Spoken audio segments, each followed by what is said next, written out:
Le monde d'à peu près.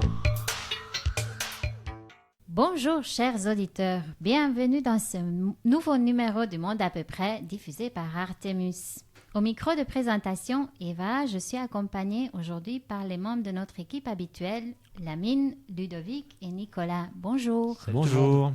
Comme annoncé dans un podcast précédent, on a profité de la présence d'Amélie Paul en Belgique pour la convier dans le studio de Monde à peu près pour une discussion autour d'une thématique qu'on évoque rarement avec elle, et c'est la naturopathie. Amélie, bonjour et re-bienvenue comme intervenant dans le Monde à peu près. Merci beaucoup de votre accueil. J'aime bien votre équipe. Merci. Tant mieux.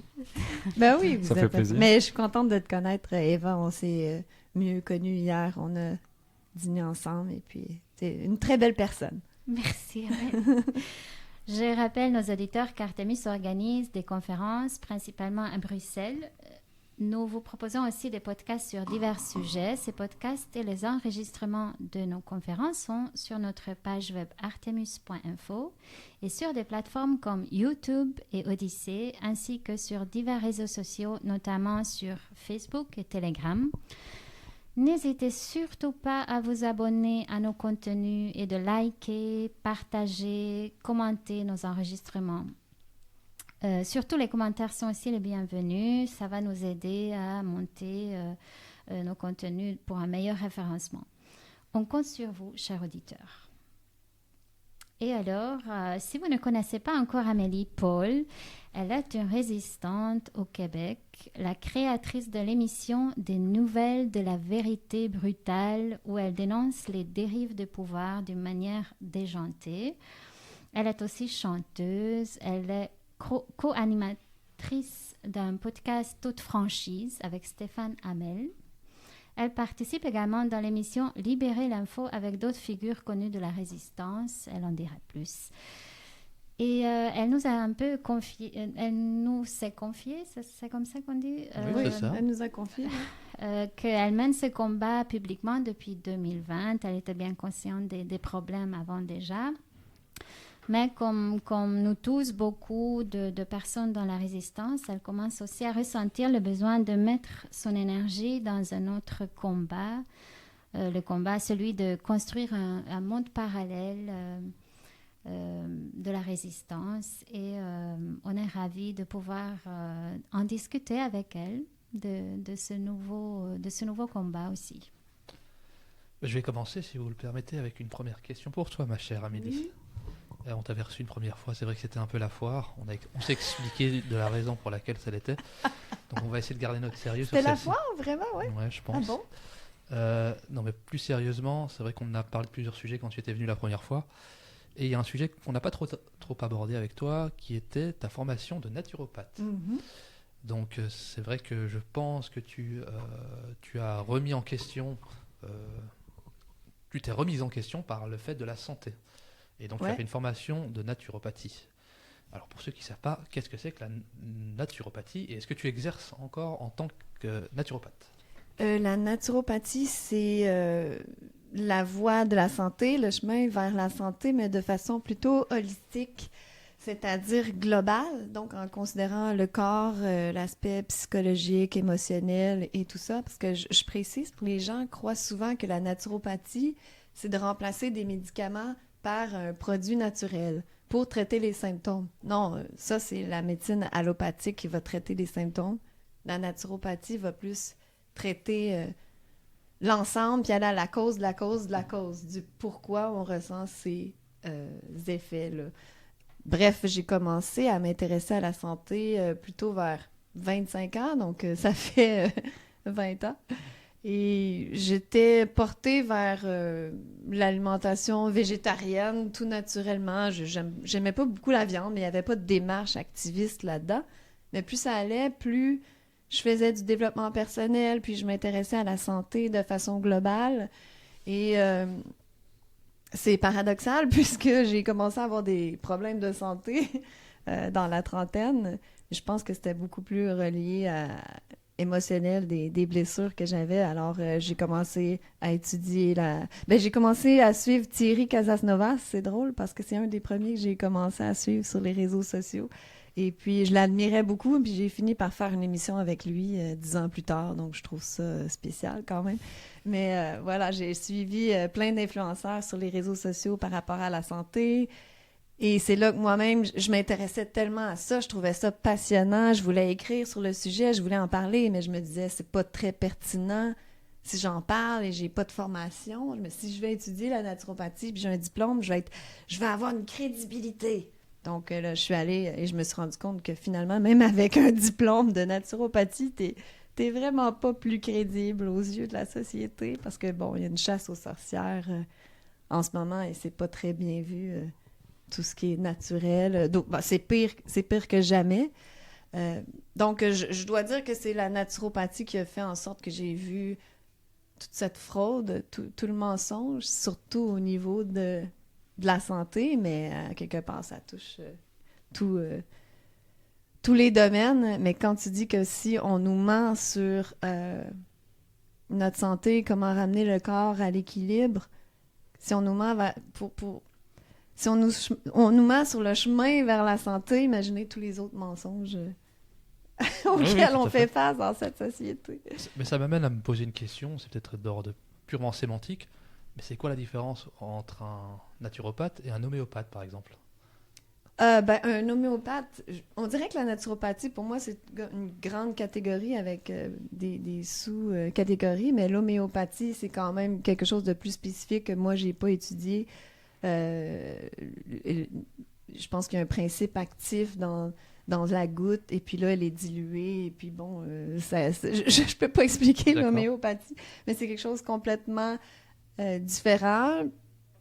Je sais pas si j'y crois, c'est pas quelque chose que j'utilise personnellement, parce que je me dis, t'aurais beau prendre des gouttes d'homéopathie, si ton terrain est intoxiqué, je pense qu'il faut commencer par la naturopathie, donc nettoyer le terrain, faire une espèce de réforme complète, et ensuite tu peux aller plus spécifiquement avec l'homéopathie, l'aromathérapie, etc., et essayer d'autres trucs. Mais... Et donc, tu as obtenu ton diplôme de naturopathe en 2019, c'est ça? Oui, quand même, oui, t'es bon. Ouais, je suis bon.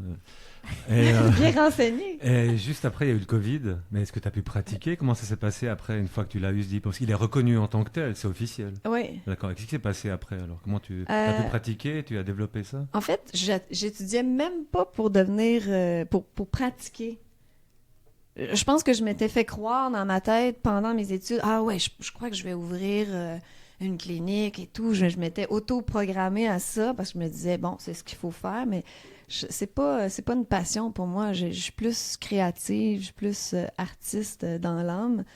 Donc, j'ai eu mon diplôme, je me suis pas mis à pratiquer. Je chantais à ce moment-là, je faisais des spectacles, donc...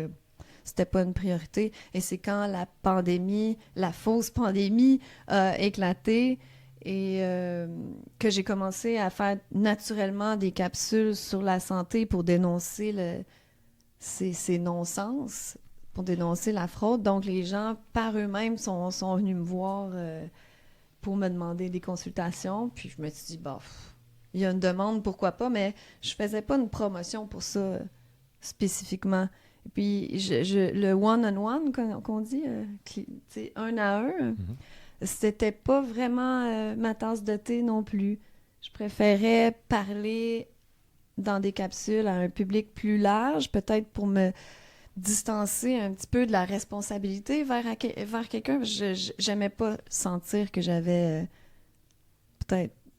j'avais pas une responsabilité face aux clients, mais je sentais trop de pression. Patient. Hein. Ouais, mais c'est parce qu'ils sont pas malades. Patient, ça fait que t'es malade. Donc, moi, j'appelais ça des clients. Merci quand même. Mais oui, c'est ça. Je crois que je suis comme ça dans la vie. Je me mets beaucoup trop de pression. Donc, ça, la consultation en naturopathie, ça me créait beaucoup trop de pression. J'aimais pas vraiment ça. Si j'ai bien compris, donc tu dis que c'est une erreur de penser que la naturopathie consiste à remplacer les médicaments par des produits naturels, et tu as parlé de remonter à la cause de la cause. Mais quand on remonte à la cause de la cause, en gros, pour simplifier, on la traite comment ? On la prend comment ? C'est toujours aller au niveau de la cellule, l'approche hygiéniste que moi j'ai appris, parce que oui, il y en a des écoles de naturopathie que c'est juste de traiter le symptôme avec des herbes médicinales, qui est une approche intéressante en soi, mais je crois qu'il faut, comme je dis, faire le nettoyage avant. Et c'est d'aller au niveau de la cellule. La cellule humaine, nous, on est composé de trillions de cellules, et c'est comme un petit peu des mini-moi. Si nos cellules sont heureuses, ben nous, on va être heureux. Et inversement, si nos cellules baignent dans des liquides acides, très visqueux, une lymphe en mauvaise santé, ben on ne sera pas bien. C'est là que se développent les maladies et tout ça. Donc, l'idée, c'est de nettoyer la lymphe et nettoyer la cellule pour qu'on soit propre. Est-ce que c'est seulement de la détoxification Au début, je crois qu'on doit commencer par la détoxification, effectivement, et ensuite, on peut rajouter des suppléments, on peut rajouter l'homéopathie, effectivement, l'aromathérapie. Tu sais, tous les suppléments naturels peuvent être intéressants à ce moment-là pour aller nourrir, mais avant de nourrir, il faut nettoyer. Mais je parle pour quelqu'un qui aurait une pathologie, qui aurait une maladie. Si vous êtes en santé, moi c'était le problème. Des fois, on va trop loin et tu nettoies, mais à un moment donné, tu te dénutris. Donc, moi, j'étais tout le temps, il faut détox. Et puis, c'est ça, c'est pas mieux. Il faut pas aller dans l'extrême, il faut rester équilibré. Il faut rétablir un équilibre. Oui, exactement. Ça, en fait. Et moi, j'étais un petit peu trop dans les extrêmes, justement. Donc, j'ai appris là-dedans. Ça a été un processus, un cadeau évolutif pour moi. Ben justement, après cette formation, parce que tu nous as dit que dans la trentaine, ta santé n'allait pas très bien. Est-ce que justement cette formation t'a permis de reprendre ta santé en main ? Tu as aussi parlé d'une chose, c'est que tu as dit que tu n'étais pas une consommatrice de viande. Donc est-ce que tu penses aussi que la consommation de viande est un frein à la santé ? Voilà, on va s'arrêter là parce que sinon ça va faire trop. Oui, la naturopathie m'a aidé à ramener l'équilibre. Mais comme j'ai été un petit peu trop loin dans le processus. Donc, puis c'est bien de voir Thierry Casasnovas, pour ceux qui le suivaient dès le début. On dirait que j'ai un peu suivi son même cheminement, comme si mon cheminement était en parallèle du sien. Il était très extrême dans les débuts. Tout à fait. Il était très, les fruits, puis les jus de fruits, puis après ça, il s'est assoupli, puis il a rajouté l'aspect spirituel là-dedans, puis vraiment suivre son corps, écouter son corps.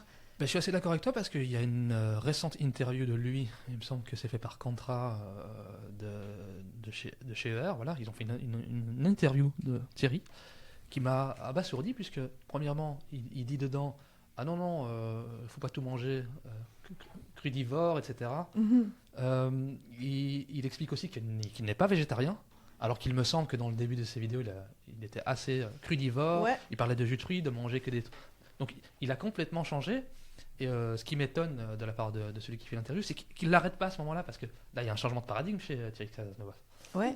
Et donc, est-ce que toi aussi, tu as évolué dans ce sens-là ? Ah, mon Dieu, oui, absolument. Parce que donc, toi aussi, c'était jus de fruits, crudivore. Ah, moi, j'ai essayé beaucoup de choses, parce que tu viens tellement désespéré que tu serais prêt à essayer n'importe quoi quand tu souffres physiquement. J'avais une condition que je ne pouvais plus rien digérer, que j'avais de l'inflammation partout dans le corps, je souffrais beaucoup. Donc, tu es prêt à essayer n'importe quoi et tu te dis, moi, j'ai fait souvent le parallèle avec la COVID. Les gens qui croyaient aux mesures sanitaires, aux masques, vaccins, on dirait qu'ils se disaient, plus on va en faire, plus on va avoir de doses, plus on va mettre de masques, plus on va respecter les mesures, on va tout désinfecter, plus on va être en santé. Alors que c'est le contraire. Plus tu vas loin dans le dogme, plus tu dépéris vers la maladie. Donc moi, j'allais tellement loin dans le dogme de nettoyer, oui, des jus, des fruits, des jeûnes. Je faisais des jeûnes. Et puis là, plus ça allait, moins je pouvais digérer. J'étais maigre, j'avais plus aucune joie de vivre. J'ai essayé, moi, le crudivore pendant 6 mois. Et je mangeais vraiment juste des fruits et des légumes crus. Et ma santé n'a jamais été pire. qu'à ce moment-là. Donc, de croire que ça te mène à la santé, tu peux le faire en tant que cure. Je dirais même le véganisme, ça pourrait être bon pour faire une cure, pour te nettoyer, mais pas de façon permanente. Mais ce que tu dis là est peut-être un avis un peu personnel, parce que toutes ces façons de manger sont personnalisées rapport à l'individu, et peut-être qu'il y a quand même des gens pour qui le régime crudivore convient et obtiennent de bons résultats. Pour le crudivorisme, peut-être qu'on peut aller... Un exemple. Hein, oui, mais on peut aller fouiller dans l'Ayurveda, la médecine indienne, qui est un bon complément, je trouve, parce que elle sépare les gens en différents types et on peut pas avoir une seule recette pour tout le monde, parce que les 3 types, les 3 doshas en Ayurveda sont tellement diamétralement opposés que tu peux pas avoir la même recette pour tout le monde. Et c'est souvent l'erreur qu'on fait en naturopathie, c'est donner la même recette pour tout le monde. Et effectivement, moi, je suis Vata et il n'y a rien de pire pour un Vata d'aller dans les jus, le cru, le froid. Excuse-moi, tu es un Vata? Vata. Qu'est-ce oui. que c'est qu'un Vata? C'est un dosha. En Ayurveda, tout est relié aux éléments. Alors, le dosha Vata, c'est l'air et l'éther. C'est un type très aérien. J'ai l'impression qu'il est plus rare. Je ne sais pas scientifique ce que je vous dis, mais j'en rencontre moins des Vatas. Et ben voilà, comme là, je suis au micro et je gesticule. Les Vatas sont très aériens et ils vont avoir une faible digestion et ont peu de feu digestif. Okay. Donc, vont être portés à avoir des ballonnements, même de l'air. Tu sais. Donc, voilà, pour rééquilibrer ce dosha, tu dois manger plus dense. Donc, c'est le seul dosha, effectivement, qu'on conseille de manger la viande rouge, tu sais, des trucs plus denses en calories, puis qui vont te grounder plus à la terre. Parce que les fruits et les légumes, c'est très aérien. Ça te fait monter aussi dans la tête au niveau spirituel. C'est très... quand tu fais un jeûne ou un jeûne à l'eau ou de fruits, tu montes vraiment ta vibration. Tu fly un peu, comme on dit. C'est pour ça que les religions font des jeûnes. C'est là où est pour moi tout le problème. C'est que finalement, tout ce qui est jeûne, l'alimentation, qui va permettre justement d'atteindre des niveaux de transcendance. Ouais. Il faut qu'il y ait transcendance avant. Donc si tu donnes un régime qui normalement est un régime pour religieux, c'est-à-dire dans un but de transcender et de s'approcher du spirituel de Dieu, si tu lui enlèves ça, il reste quoi? Il reste des espèces d'habitudes qui sont prises sans compréhension qui va au-delà du matériel. Et là, tout est le problème. Et je ne sais pas si tu connais, je vais en faire part, il y a un livre de René Guénon qui s'appelle Théosophie, l'histoire d'une pseudo-religion. Et c'est génial parce qu'il pointe justement, il y a très longtemps, le fait que la théosophie a été un espèce de syncrétisme qui a ramené des religions et des habitudes et des coutumes du Moyen-Orient et de l'Extrême-Orient, qui les a réunis ensemble avec une espèce de globi-boulga, on va dire, spirituel pour les Occidentaux. Et qu'il y en a beaucoup qui tombent dans ce piège sans jamais comprendre d'où ça vient. Donc je ne sais pas si tu es au courant de tout ça, qu'est-ce que tu penses de cette critique? Mais je n'étais pas au courant, mais c'est très logique. C'est vrai que le jeûne devrait rester une expérience spirituelle. Bien sûr, il peut être utilisé pour... moi, je donne pas de conseils médicaux. Je dis pas à personne de faire des jeûnes, mais il y a des gens qui ont des maladies dégénératives, cancer et tout, qui vont faire des jeûnes. Ça a été étudié. Surtout en Russie, je pense qu'ils sont plus avancés là-dedans. Oui. Mais ça demeure une expérience spirituelle, effectivement. Donc, si tu n'as pas cette conscience-là, tu peux facilement basculer dans les extrêmes comme... Pourtant, j'étais une fille... je pense que je suis une fille spirituelle, mais moi, j'ai basculé C'est vrai que parfois, tu es drôle, oui. J'ai basculé dans ces extrêmes-là. Et trop de matérialité, c'est pas mieux. Tu sais, t'es comme dans les désirs de l'ego, de la matière et tout. Mais si tu bascules trop dans le spirituel, perché, machin, c'est pas mieux non plus. Il faut trouver l'équilibre. Sauf si t'es un saint. Ben Et c'est pas comme pour tout toi. le monde. Non, pas du tout. Alors, pas du tout. Un saint, ça, quoi, non. Et ça dépend de la voie que tu choisis. Effectivement, si tu es un saint et tu veux planer dans le monde spirituel, ben, OK, bon, c'est ton choix d'incarnation, mais là, on parle pour le commun des mortels. pour le commun des Tout le mortels. monde Je n'est crois pas- qu'on est mieux de rester dans C'est ça. l'équilibre, effectivement. On et n'est pas tous un même. bodhisattva, c'est ça, tu vois? Pardon? On n'est pas tous un bodhisattva, c'est son. Non, et effectivement, moi, j'étais vegan quand même strict là, durant plusieurs années. Et maintenant, j'ai rajouté un peu de poisson, fruits de mer. J'ai jamais aimé la viande depuis que je suis tout petite, donc la viande rouge, donc j'en mange pas. Mais je suis pas contre. Je dirais jamais à quelqu'un, tu dois être végétarien, tu dois arrêter de manger de la viande, c'est mauvais. Non, c'est les excès. Quelqu'un qui mangerait de la viande à outrance. Bon, ça serait peut-être à discuter, quoique je crois que maintenant, aux États-Unis, il y a le régime carnivore Ouais, qui tout est à très fait. populaire. Oui, en effet. Donc, Mais c'est exactement l'autre extrême, c'est-à-dire que eux sont même jusqu'à dire, pas tous, hein, mais j'avais vu certains, que les légumes seraient toxiques. mais si tu fais le régime carnivore sans entraînement, je crois que ça doit être toxique finalement. Mais ces gars-là, c'est des bodybuilders et tout. C'est pas naturel non plus pour un corps de tout le temps être en train de lever des poids. Et puis bon, cela dit, ça leur appartient. Moi, je dis, si ton régime de vie te rend en santé, ben continue comme ça, tout simplement. Il y a quelque chose à faire quand tu es malade, mais quand tu vas bien, pourquoi changer une recette gagnante? Si tu as un poids santé, tu es heureux émotionnellement, tout va bien, bon, il n'y a rien à changer. Peut-être que la solution, ce sont les insectes. J'ai des doutes là-dessus, en fait, parce que, admettons qu'on parle pas de l'agenda de nos psychopathes au pouvoir. Je crois pas qu'on a le système pour digérer les insectes. On n'est pas des insectivores, en fait. On n'est pas plus des carnivores. On pourrait débattre que l'homme est omnivore ou herbivore, peut-être même. Herbivores, ils ont plusieurs estomacs. Mais on n'est certainement pas des carnivores, on n'est pas des chasseurs. Ça me fait toujours rire quand les gens disent « Moi, je mange de la viande, je suis carnivore. » Non, tu peux manger de la viande, il n'y a pas de souci, tu ne te sens pas coupable, mais dis-moi pas que tu es carnivore. Non, on n'a pas de griffes, on n'a pas des canines pointues. Peut-être qu'on n'a plus. Peut-être qu'on a... Je crois pas, non, des sangs du singe, apparemment, selon certaines théories, mais... Bref, le singe, c'est un frugivore, donc... Oui, mais les hommes ont toujours chassé. Même oui, si mais avec des outils, dans le sens où tu peux pas toi-même... C'est l'évolution. Oui, ben, je suis d'accord. Toutes les activités sont sous-traitées aujourd'hui, de toute façon. Voilà. Oui, mais je suis d'accord propre que de la l'homme modernité. évolue et surtout, l'homme est une espèce tropicale, donc on devrait demeurer sous les tropiques et cueillir des fruits parce qu'on a des mains qui sont faites pour cueillir, donc on devrait cueillir, mais... L'homme, étant ce qu'il est, il s'est déplacé, puis on s'est adapté à notre environnement. Évidemment, moi, au Canada, j'ai tout intérêt à manger des aliments qui réchauffent. J'ai pas vu des Esquimaux se nourrir de bananes et de noix de coco. Ce serait difficile. Hein. Donc, eux ont dû s'adapter à leur environnement, effectivement, chasser et tout. Ben, je crois que ça remonte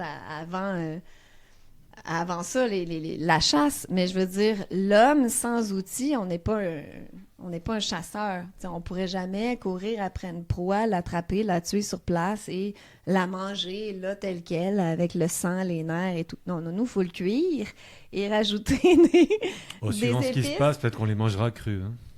Peut-être, mais chose certaine, nous ne sommes pas des insectivores, ça c'est clair.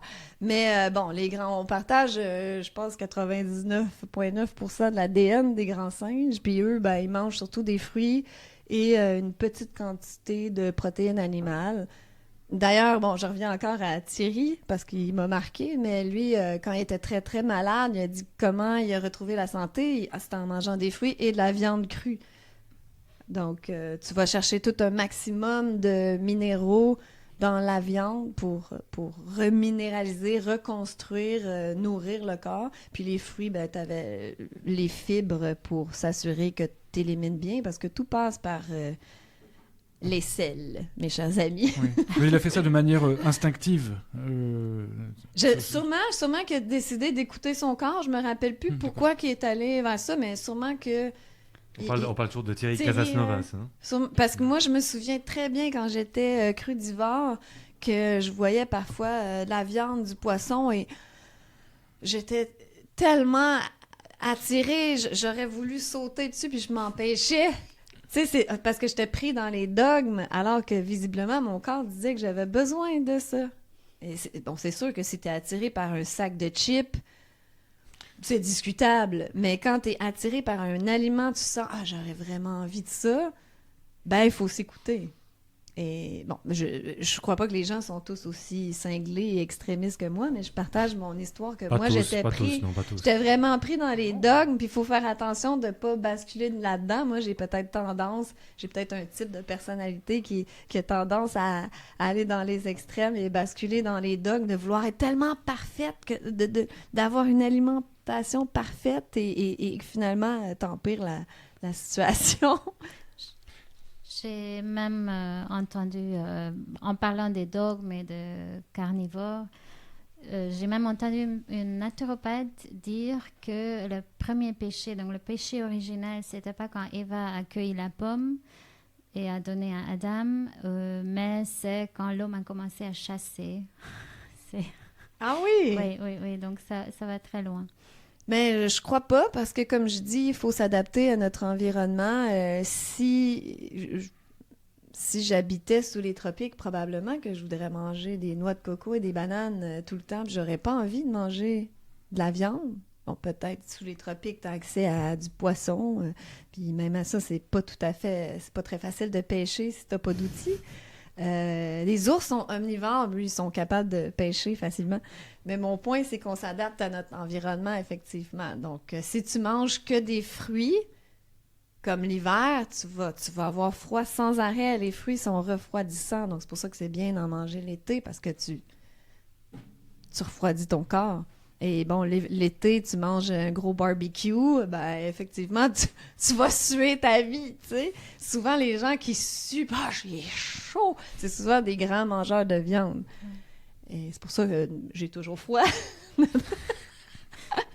Oui. Je voulais revenir sur le mot, si je t'interromps pas, je voulais revenir sur le mot naturopathe. J'ai réfléchi, c'est un mot un petit peu curieux, parce qu'en général, les mots qui se terminent par path et pathie, le suffixe path et pathie désigne la souffrance, comme dans pneumopathie, psychopathie, etc. Donc c'est un drôle de mot, mais donc dans naturopathe, il signifie autre chose apparemment, parce que le grec, on peut l'interpréter comme ressenti ou émotion. Oui, ben c'est vraiment, c'est bien comme observation, parce que je l'avais jamais remarqué. Mais en fait, c'est le naturopathe. Ben path, c'est chemin. Donc, c'est le chemin de la nature. Dans l'interprétation anglophone, oui. C'est ça, oui. Exactement. Oui, ça fonctionne bien. Mais aussi, j'ai un petit côté psychopathe, donc ça va parfaitement on l'avait bien avec remarqué. Vous l'avez remarqué dans ce que j'ai dit. Mais oui, mais en fait, le chemin de la nature, c'était ça, les premières écoles de médecine, tu sais, ce qu'on enseignait. Et puis, bon, ça a été corrompu après, et maintenant, c'est devenu diabolique, parler du pouvoir de guérison de la nature et aussi le pouvoir du corps, qui est une machine d'intelligence exceptionnelle qui a des milliards d'années d'évolution, puis on veut nous faire croire que la science et les théories de Pasteur qui ont 200 ans sont plus évoluées que cette intelligence infinie de la nature et de la loi de l'homéostasie qui fait que si tu laisses le corps tranquille, qui se régénère par lui-même. Donc, il faut arrêter de penser qu'il faut tout le temps prendre des pilules, puis laisser le corps tranquille, puis il va se réparer seul. Et aussi, arrêter d'aller tout le temps faire des tests chez le médecin pour essayer de détecter si vous avez une maladie, parce que votre corps va probablement se guérir par lui-même et se rétablir par lui-même. Il n'y a pas forcément besoin d'aller chez le médecin, on peut faire désormais des autotests, donc c'est pratique. Ah, ouais, des autotests COVID? De tout. Par exemple. Ah oui? C'est une intelligence artificielle qui va gérer probablement. la santé. Oui, mais dans un futur rapproché, on parlait des robots. Il va sûrement avoir un robot qui va venir chez vous tous les matins. Mais ça c'est un délire dystopique. On pourrait écrire un livre là-dessus. Je vais essayer d'écrire un truc là-dessus, ça peut être intéressant. Chaque matin, on va devoir faire notre test COVID. Le robot va venir pour nous faire un test COVID. Non, le plus marrant, c'est qu'il ait une sonde sur le doigt et qu'il te la mette à l'endroit prévu à cet effet. Ah bon? Ouais, pourquoi pas. Ah ouais, pourquoi pas? Je Et rappelle tout est- qu'il y avait des tests. Mais j'aime anal, bien hein. faire des Ouais. blagues avec ça parce que ça peut alarmer certaines personnes, mais moi, j'y crois pas à tous ces délires-là, donc En c'est même pour temps, ça que je me l'histoire permets tu d'en viens rire. de dire, là, la mine, c'est ce qui arrive déjà maintenant, et pour l'instant, c'est encore pas concret, mais c'est ce qui nous arrive déjà depuis un moment. Oui, tout à fait, tout à fait. Et quand on parle de santé aussi, donc on parle vraiment du matériel, mais c'est vrai que quand tu as une approche holistique, il y a l'aspect aussi psychologique. Oui, On est dans des sociétés qui sont psychiquement malades, en fait, absolument. par des raisons diverses et variées. Et puis il y a le troisième état, l'étape ultime, qui va te permettre d'être bien, c'est spirituel aussi. En Mhm. fait, c'est ces trois étapes. Il y a l'étape matérielle, on va dire le psyché, qui est entre le matériel et l'immatériel, et puis Ouais. t'as l'immatériel complet, quoi. Puis je trouve que ça, c'est plus important. C'est ce que j'ai réalisé aussi avec les années parce que j'étais pris dans mes blessures, j'étais pas bien, j'étais malheureuse. Je réalisais même pas que j'étais malheureuse, mais je croyais que si j'étais plus sévère dans mon alimentation, plus dans les dogmes, plus parfaite, là, j'allais guérir. Mais non, j'étais malheureuse. C'est ça qu'il faut attaquer au début. Il faut dire qu'est-ce qui fait que j'ai envie de me lever le matin. Est-ce que j'ai envie de me lever le matin pour faire ce que je m'en vais faire aujourd'hui? Moi, je réalisais que je me rappelais pas la dernière fois que je m'étais levée un matin et que j'avais hâte à quelque chose. Je me rappelais plus c'était quoi d'avoir hâte. J'ai hâte de se souper avec mes amis ou de cette rencontre avec ma famille. Non, j'avais hâte de rien. Mais c'est ça qu'il faut attaquer au début et non pas manger plus de fruits et de légumes. Alors aujourd'hui, tu avais hâte de partir pour faire un podcast chez Artemus. Absolument! Je suis très contente de venir faire ça avec vous aujourd'hui. Si on est dans une relation malsaine, il faut gérer ça aussi parce que ça peut effectivement, éventuellement, se répercuter dans notre corps. Si on n'aime pas notre travail, il y a tellement de gens qui n'aiment pas ce qu'ils font dans la vie. Imaginez se lever tous les matins puis aller faire quelque chose qu'on déteste.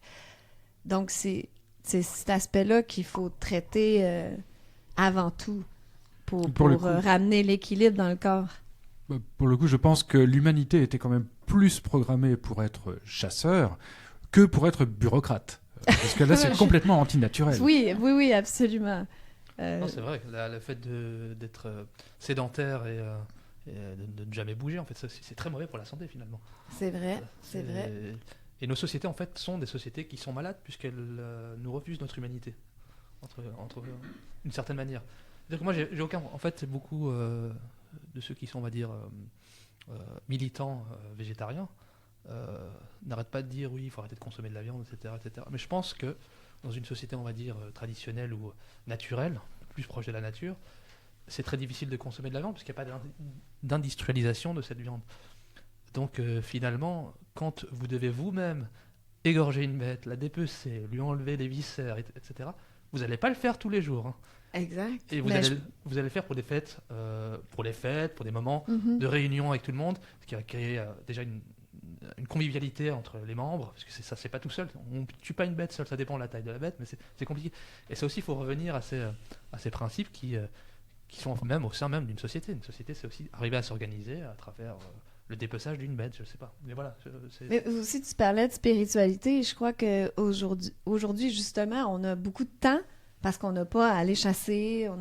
Tout est disponible. Donc, on a beaucoup de temps, mais on n'a plus cet aspect spirituel. Donc, c'est vide. confort. Il y a un vide qui fait que peut-être, je dis ça comme ça, qu'on est malheureux, qu'on est stressé, qu'on est angoissé et tout, puis ça crée le terrain parfait pour créer des déséquilibres et la maladie.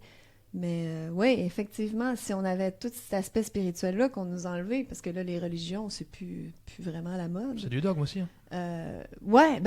Même, je veux dire, je repense à il y a quelques années au Québec, la religion catholique était omniprésente, elle avait beaucoup de pouvoir, mais je trouve les gens étaient peut-être plus... En tout cas, il y avait des meilleures valeurs traditionnelles. Est-ce qu'il y a moyen de, sans être dans les dogmes de la religion, mais au moins de ramener une certaine spiritualité dans la société?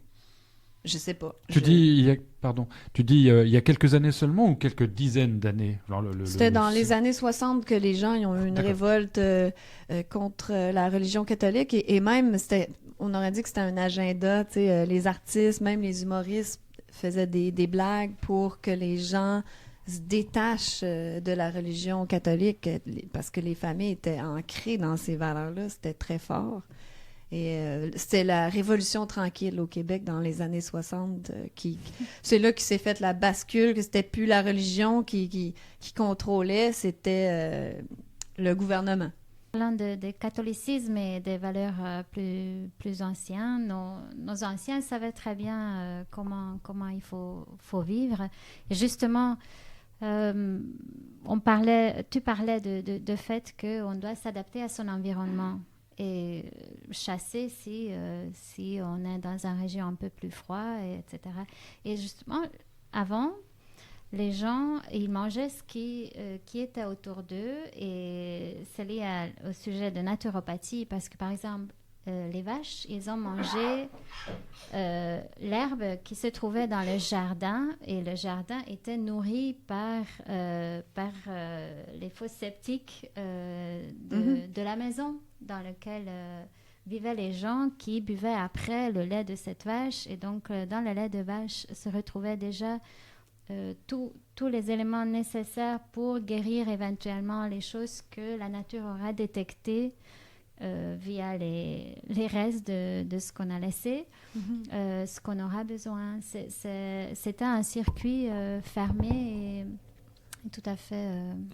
sauf qu'à cette époque-là, je pense que les sols étaient un peu plus sains qu'aujourd'hui, et que dans le corps des humains, il y avait un peu moins de produits et de matières qui ne devraient pas y être. Oui, mais ça Donc pouvait le circuit, être... peut-être aujourd'hui, je sais pas, après tout est mutagène, la terre comme le corps, peut-être ça s'adapterait quand même, mais ça serait un peu plus compliqué. Mais jadis, il y avait le fumier des vaches qui servait d'engrais pour la terre.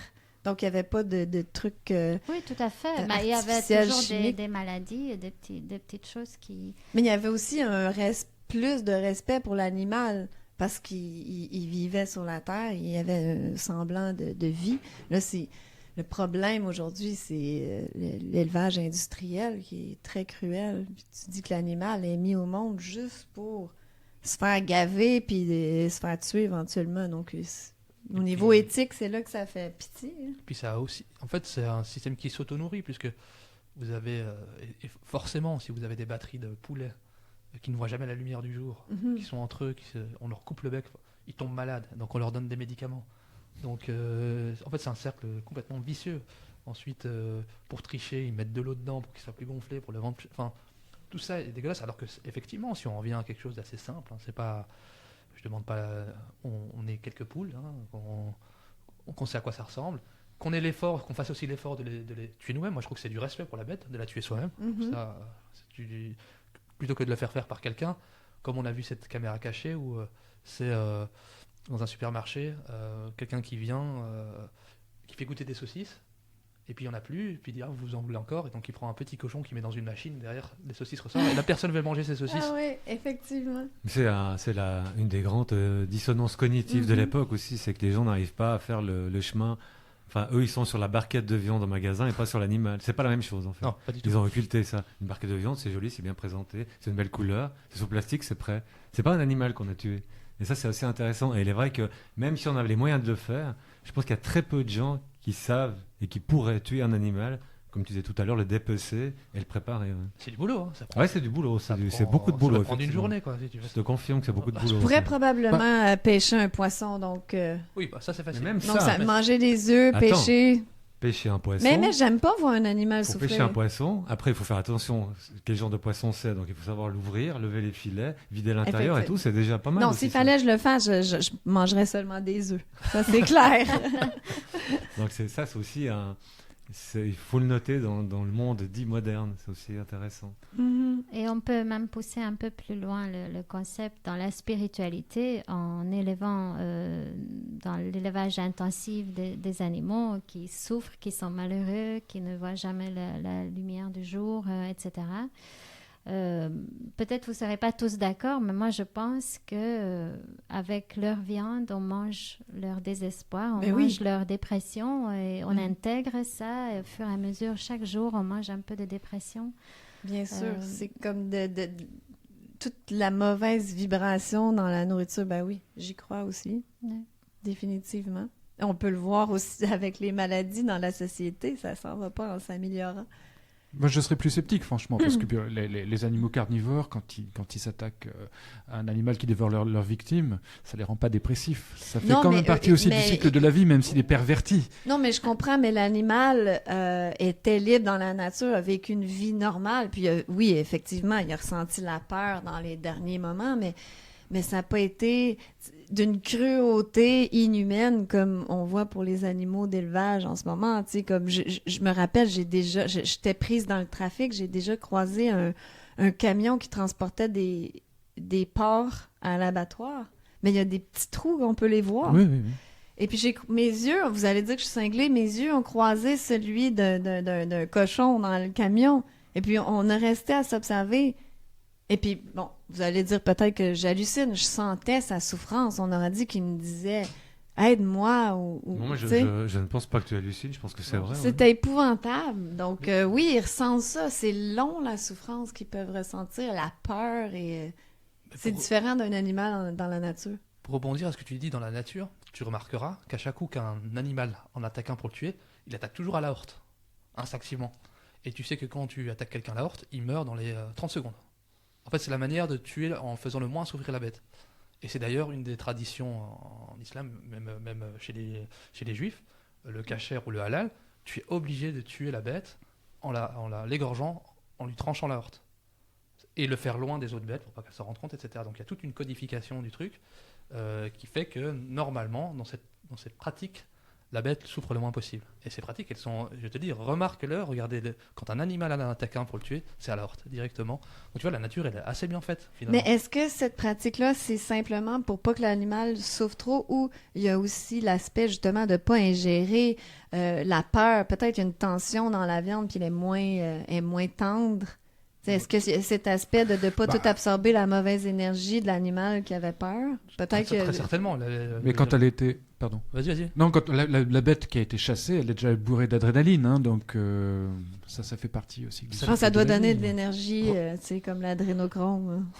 Peut-être. L'adrénochrome, de quoi s'agit-il? Non, c'est une théorie du complot. Je faisais juste une blague. C'est probablement pas drôle parce que peut-être que ça existe, donc... On laissera les auditeurs faire des recherches sur l'adrénochrome. Voilà. On m'avait mis au défi de retenir l'expression scientifique, c'est la parabiose hétérochronique. Voilà, je le dis gratuitement pour épater la galerie. Wow. Ouais. Ben, je suis épatée. Il est vrai que le terme adrénochrome est faux. C'est pas précis. Ouais. Mm-hmm. Mais c'est la première fois que j'entends ce terme. Et là, en utilisant ce terme que j'arrive jamais à retenir, on est capable de retomber sur des études sérieuses de scientifiques, etc., qui expliquent comment, oui, ça fonctionne, etc. Mais on va pas rentrer là-dedans, là. Non, c'était juste pour nos auditeurs. Mais l'adrénaline dans le sang, c'est ça, il doit y avoir beaucoup d'adrénaline dans le sang de la bête, j'imagine. Mais c'est quand même la loi normale de la nature, l'animal qui chasse, puis qui attaque sa proie, c'est pas, il l'enferme pas dans des cages pour le gaver de nourriture, le faire grossir et éventuellement le tuer cruellement. Et bon, je pense que c'est un truc très des humains et c'est pas très humain. Il y a déjà une altération, sans aller même jusqu'à l'horrible élevage intensif. Une altération, en fait, on en parlait dans un film assez amusant d'Éric Romer, L'arbre, le maire et la médiathèque, où il y a des interviews, des vraies interviews de paysans. Il y en a un qui dit simplement qu'en privant la vache du pâturage et en lui faisant ingérer à la place de la farine de maïs, déjà, on agit sur la qualité de la viande, parce qu'on est dans un fantasme de contrôle technocratique de l'animal. Donc, et effectivement, ce qu'on fait à l'animal, indirectement, on se le fait à nous aussi. C'est vrai. Effectivement. Si on revient à ton travail de naturopathe au Québec, on a vu un moment que tu as été victime de pas mal d'attaques. Et qu'est-ce qui s'est passé exactement? C'était un peu vu d'ici, c'était un peu flou pour nous. Il s'est passé quoi? Oui, en fait, cet événement, c'est pourquoi que je ne pratique plus. Comme j'ai dit, j'ai pas pratiqué beaucoup, mais qu'il y a des gens qui me demandaient des consultations, puis je refusais. C'est parce que vous avez sûrement entendu parler de Bernard Lachance, qui était un chanteur québécois, et puis il est sorti au tout début de 2020. Je crois que j'ai vu sa première capsule en avril 2020, où il dénonçait, parallèlement à la COVID, il dénonçait la fraude du sida. Il disait que c'était les mêmes acteurs, Anthony Fauci, la même recette au niveau des homosexuels et du sida, même recette que la COVID, et les mêmes tests PCR qui donnaient des faux positifs. Donc, il dénonçait le fait qu'il y a beaucoup d'homosexuels qui passaient des tests PCR chaque année de façon préventive. Et bon, tout à coup, à un moment donné, ça donnait un positif alors que c'était faux. Mais évidemment, l'homosexuel qui a un test positif, il se met à faire de la trithérapie, ce qui est très lucratif pour Big Pharma parce qu'il doit prendre ça jusqu'à la fin de ses jours.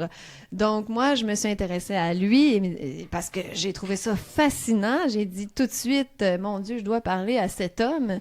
Et j'ai demandé de faire une entrevue. Et immédiatement, quand on s'est rencontrés, on a cliqué, on est devenus des inséparables, des meilleurs amis. On se parlait tous les jours. Puis je l'adorais, mais c'était quelqu'un qui avait beaucoup de caractère. Tu lui disais pas quoi faire, lui. Là. Il était déterminé. Puis il allait dénoncer la fraude en anglais et tout. C'était sa mission de vie. Lui, le monde artistique, la musique, il voulait plus rien savoir de ça. Donc, je trouvais fascinant cet homme, mais c'était en décembre 2020, sa santé a commencé à dégrader. Puis il comprenait pas vraiment pourquoi, parce que ça faisait 3 ans qu'il prenait plus sa trithérapie, il était en pleine forme, et soudainement, sa santé n'allait plus. Et ça a pris 6 mois environ, je l'ai vu, sa santé se dégrader, et il est mort. Évidemment, ça a explosé dans les médias. Bernard Lachance est mort du sida et tout et tout. C'était une aubaine pour les médias.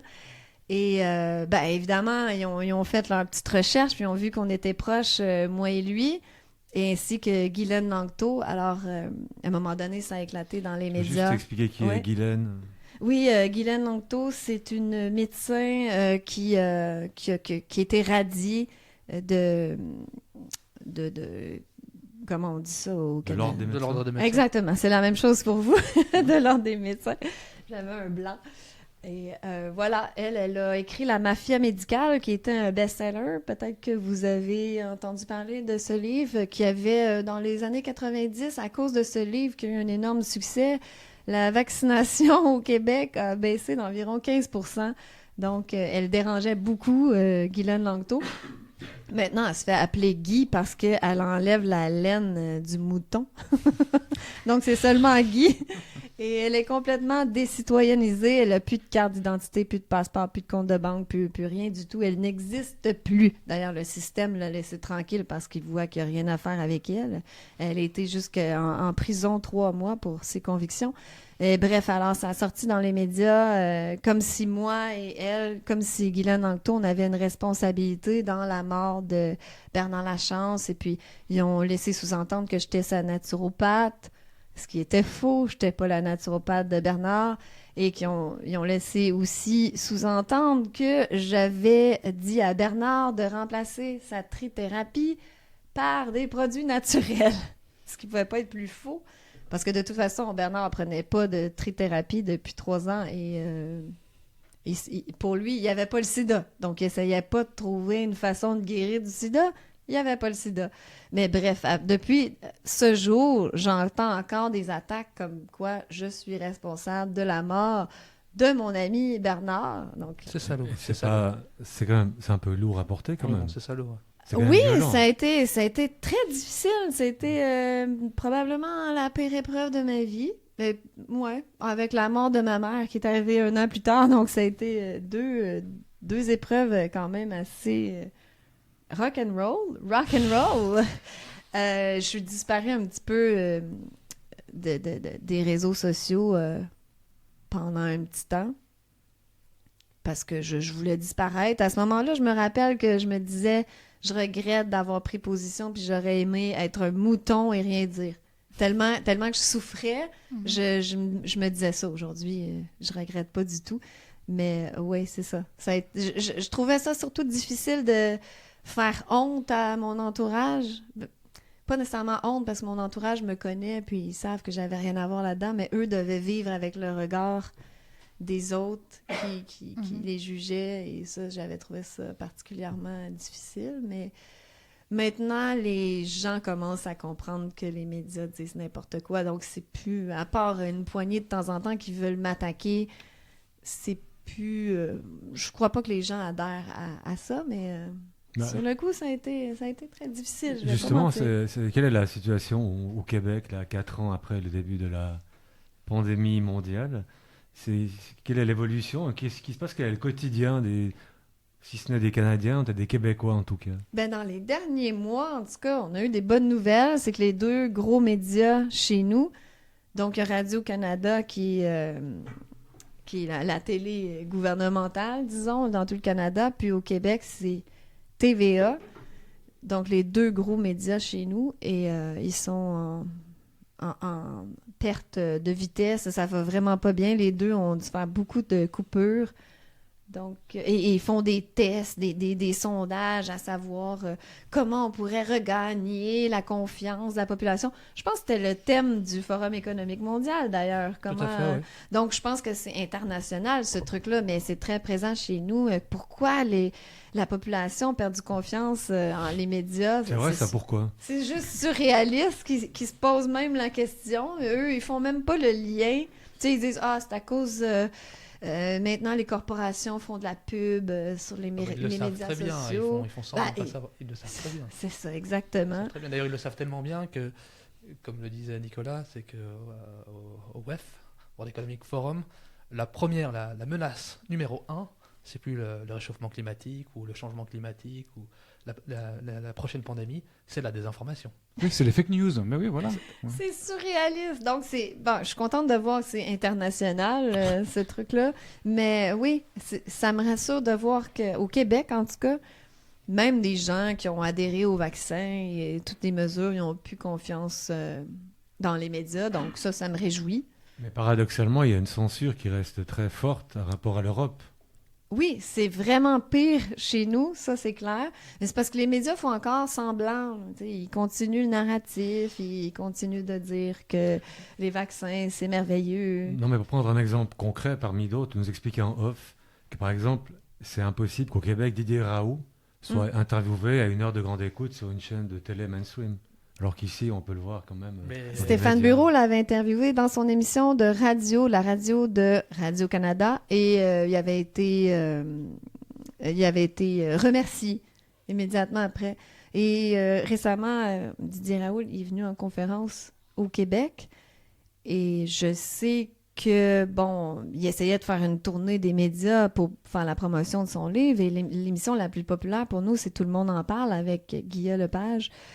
Je crois que ce qu'on m'a dit, c'est que les producteurs voulaient recevoir Didier Raoult, c'est quand même exceptionnel, mais c'est Guillaume Lepage qui n'a pas voulu le recevoir. Donc, ça aurait pu montrer une certaine ouverture, mais encore, on est très fermé. Puis, il n'y a pas aucun résistant, il n'y a pas aucun complotiste, si on veut, entre guillemets, qui sont invités dans les médias. Non, il n'y a pas aucune voix dissidente qui est acceptée. Et on n'a même pas le droit de réplique, parce que moi, après cette campagne de diffamation, j'ai eu des gens qui m'ont aidé à essayer de contacter des médias, n'importe lequel, pour me donner droit de parole, parce que à ce moment-là, les deux sœurs de Bernard passaient dans tous les médias pour « Oh, on s'ennuie de notre frère », puis faire pitié, alors que son frère leur parlait plus depuis 6 ans à ses deux sœurs.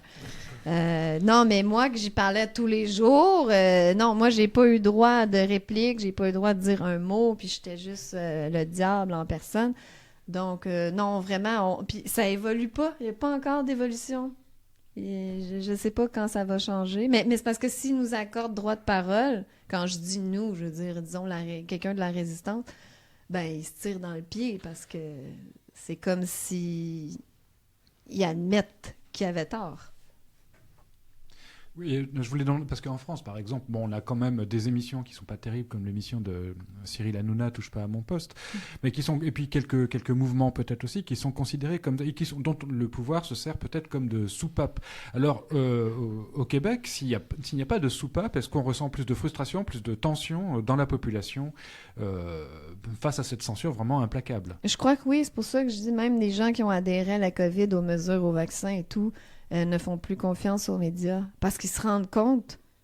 Ouais, mais il n'y a pas de voix dissidente. Il n'y a personne qui dit le contraire. Tout le monde est d'accord. Il y a un seul narratif et on doit le suivre. Et les quelques personnalités publiques timidement remis les trucs en question, sont fait démolir. Chez nous, la plus grosse vedette, c'est Guillaume le Métivierge. Je ne sais pas si vous le connaissez. Pas du tout. Mais lui, il avait pris position timidement, justement, parce qu'il n'était pas vacciné. On a su qu'il n'était pas vacciné. Il n'a jamais déclaré ça publiquement, mais ça s'est su. Et il a dû faire une déclaration publique disant, ben moi, j'attends de voir un petit peu. J'attends peut-être le vaccin Medicago. À l'époque, il y avait peut-être un vaccin qui était développé au Québec. Il dit, j'attends de voir celui-là. Mais il avait été démoli. Il avait perdu une grosse commandite avec Hyundai. Il avait été diffamé dans les médias juste pour ça, juste pour dire qu'il voulait prendre un petit recul, attendre de voir. Il n'a pas eu des propos complotistes du tout. Donc ça donne un exemple aux artistes de rester gentils. Sinon, puis en plus, chez nous, il n'y a pas beaucoup de monde. C'est un petit milieu. Il faut être encore plus prudent parce que ta carrière peut être démolie en Mais c'est propre au Québec. Est-ce que c'est le cas dans les parties comme l'Ontario et autres Est-ce que j'ai l'impression quand même que c'est plus libre dans... En Alberta, il y a Danielle Smith qui est première ministre et voilà, c'est ça. Très résistante, je dirais. Là, elle a remis les vaccins en question. Elle a même présenté des excuses aux non-vaccinés qui ont été ostracisés pendant le passeport vaccinal. Mais bien sûr, nous, nos médias disent la traite de complotistes et tout. Donc, oui, Québec, ce qui est particulier, c'est qu'on est un monde de francophones entouré d'anglophones. Alors, on est comme vraiment pris dans une espèce de... On appelle ça le dôme. On est pris dans le dôme, nous. Puis les gens qui parlent pas anglais sont vraiment prisonniers du dôme. Ils n'ont aucune information qui vient de l'extérieur. Ils ne comprennent pas. Alors, ils sont facilement manipulables, je dirais, à cause de ça. Vous êtes... Il y a plein de pays francophones autour. Il y a une grande population. Nous, on est 8 millions de francophones désinformés avec peu de médias qui ont un monopole.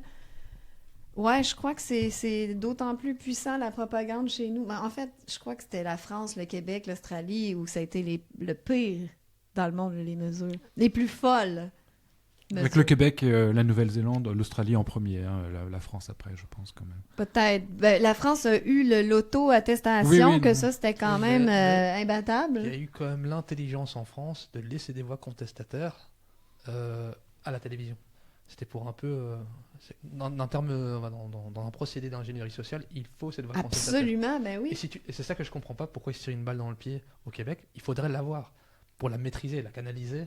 Mais dire, si on en parle à la télé, il y a lui qui est invité. Donc en fait, ils sont en train de se tirer une balle dans le pied et ça se voit vu qu'il y a eu encore Stéphane Bureau, je dis celui qui a interviewé Didier Raoult, il a été congédié. Ensuite, c'est l'autre poste compétiteur, si on veut, qui l'a engagé, qui avait une émission qui s'appelait Le Monde à l'envers, qui était une émission de simili-débat.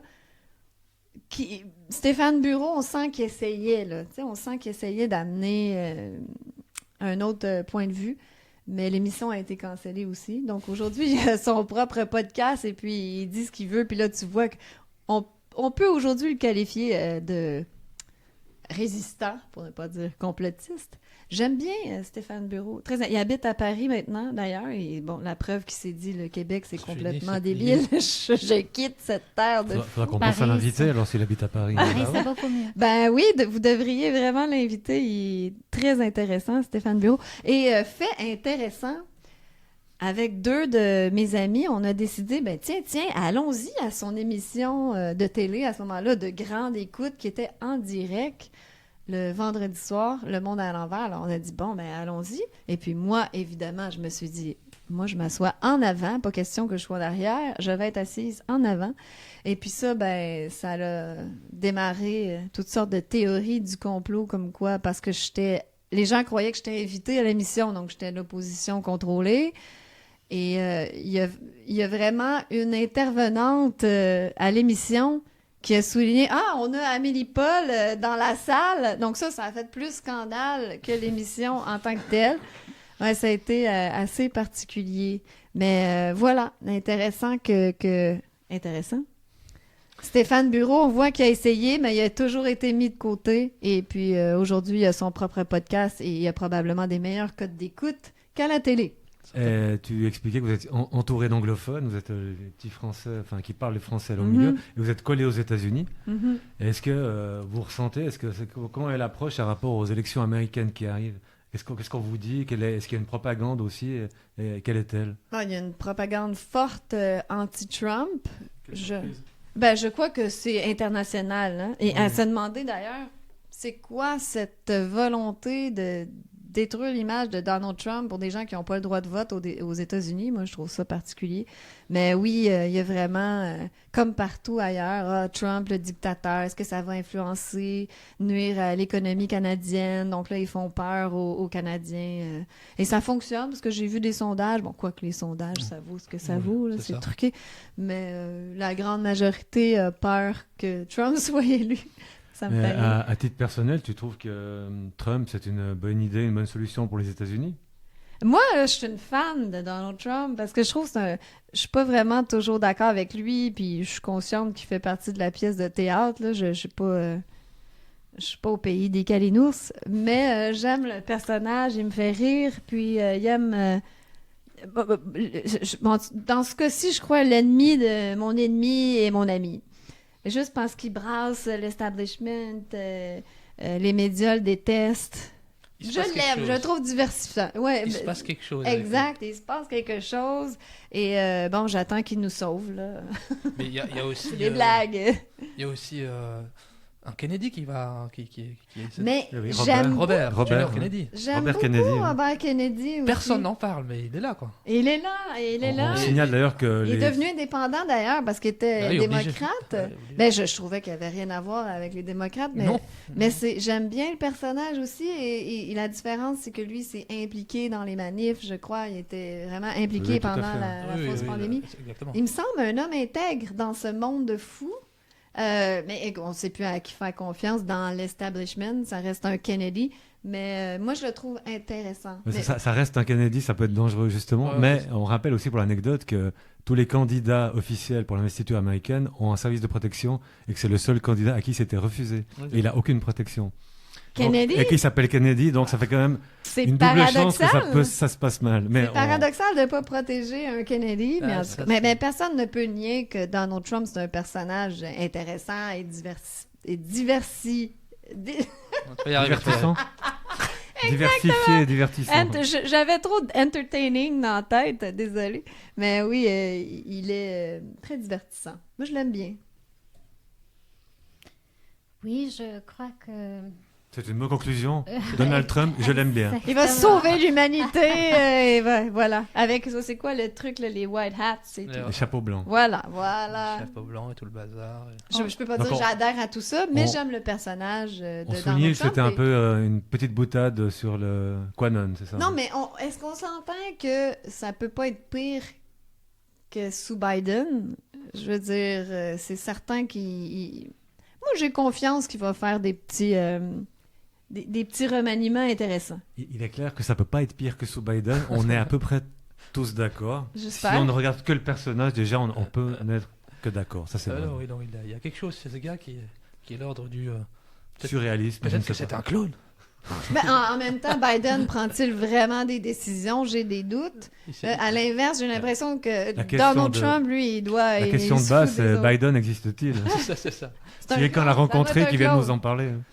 C'est un clone ou c'est un hologramme, peut-être, j'en sais rien. Ou il n'est plus l'ombre que de lui-même. Ouais. C'est un reptilien. Voilà, on est parti loin. Je crois qu'on va s'arrêter là. On va terminer sur ce mot-là. Je pense conclure sur reptilien, ça me paraît bien. Mais moi aussi, apparemment, que je suis reptilienne. Hein? Ça, je l'ai entendu, celle-là. Et tu as une preuve de ça? Regarde ses yeux. Regarde mes yeux. Ouais, c'est tes yeux. Mes yeux, oui. Et j'ai déjà tenu un serpent dans les mains, donc automatiquement, ça veut dire que je suis reptilienne. Chacun son truc, t'es reptilienne, moi je suis intellectuel. Donc voilà. Donc, évoquer les reptiliens et la politique américaine, c'est une fin digne de notre discussion sur la naturopathie. Absolument. Donc, je conseille d'arriver à la fin. Et avant de nous quitter, nous vous encourageons de nous retrouver sur les plateformes YouTube, Odyssée et les réseaux Facebook et Telegram. Venez vous abonner, liker, commenter et partager nos contenus. Et si vous n'avez pas encore fait, inscrivez-vous aussi sur notre site web avec votre adresse mail pour qu'on puisse vous informer de nos prochaines conférences et podcasts. Et nous remercions Amélie de nous avoir fait l'honneur de nous rejoindre encore une fois et on a pu connaître cette nouvelle facette qui est la naturopathie. J'ai été un peu plus sérieuse aujourd'hui, n'est-ce pas? Ah oui, beaucoup plus. Bon, je me suis améliorée. C'était difficile de faire. C'était difficile de faire. Pour nous tous. On peut juste s'améliorer. Voilà. C'est merveilleux. Non, mais merci, c'est moi qui est honorée d'être La invitée. troisième fois sera la bonne. La deuxième était bien. Je viens souvent en Belgique, donc Ouais, voilà. la troisième fois C'est sera à bonne. côté, y a hein, pas de c'est à souci. côté. C'est une très bonne nouvelle. On recevra encore Amélie Paul et merci pour votre écoute et à la prochaine. Merci à vous.